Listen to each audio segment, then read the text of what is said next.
Thank you and welcome back to the final segment of the show for today. We're talking to Dr. LMadu, and the topic is from revolution to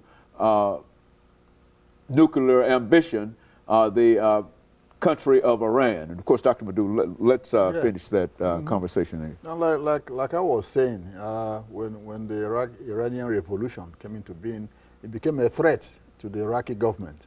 Of course, the Iraqi government is a secular Baptist state, which means Saddam Hussein didn't care which religion you went, you belong to, as far as you're not preaching on the streets. He told everybody, Catholic, Muslim, whatever, go to mosque, pray, but don't stay on the street and preach to anybody. He doesn't want to hear that. He wants everybody just to be the same. Doesn't want any religious problem. And understandably too, because the two holiest shrines of the Shiite is based in Iraq, in Najaf and Kabbalah.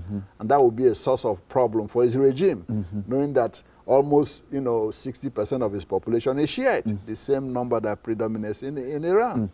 So after this, Khomeini started preaching against Saddam Hussein. He never forgot the slight, like I said before, being kicked out of Iraq by Saddam Hussein. And Iraq used it as an excuse, even though they've been preparing for long to attack Iran in order to forestall, However, the Iraqis say, well, what precipitated the direct attack was the assassination attempt against Tariq Aziz by the Iraqi group called Al-Dawa that was sponsored and paid by the Iranians.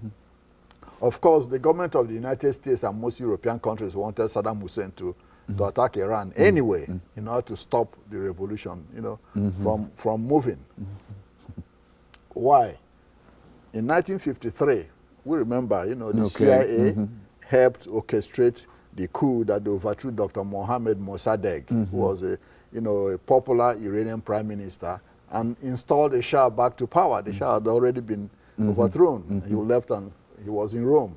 So the CIA did all this. So the Iranians never forgot that role played by the United States in '53. And you think that they're still having an impact on our policy now? Up to today, yes. They still think, there's always some behind everything the United States does on the border. And of course, one will say, well, before, why was Iran, not flexing its muscles around? And that comes to 1970, the Gulf War.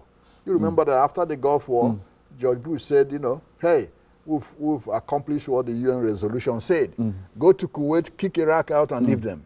Okay, a lot of people will say, why didn't you go to Baghdad and complete the job, overthrow Saddam Hussein and all this? But George Bush and his advisors, and Colin Powell, who was Joint Chief of Staff, and the rest said, no, let's leave Saddam Hussein there. He's being contained, but at the same time, he's a good instrument to keep an eye on the Iranians.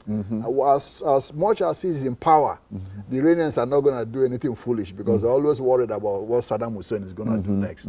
Okay? Yeah. But when we went in there and overthrew Saddam Hussein, we freed the Iranians to do what they want to do. Hezbollah in Lebanon got stronger because the Iranians were financing them. Remember that Lebanon, about 35% of Lebanon is Shiite, and Hezbollah is also a Shiite group. Okay, now you free the Shiites in Iraq that Saddam Hussein contained.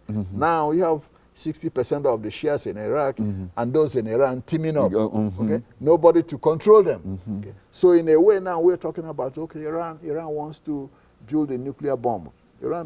If Saddam Hussein was there, there will be, Iranians will be busy trying to build up their conventional weapons and all this to face Iraq than even focusing on the nuclear design.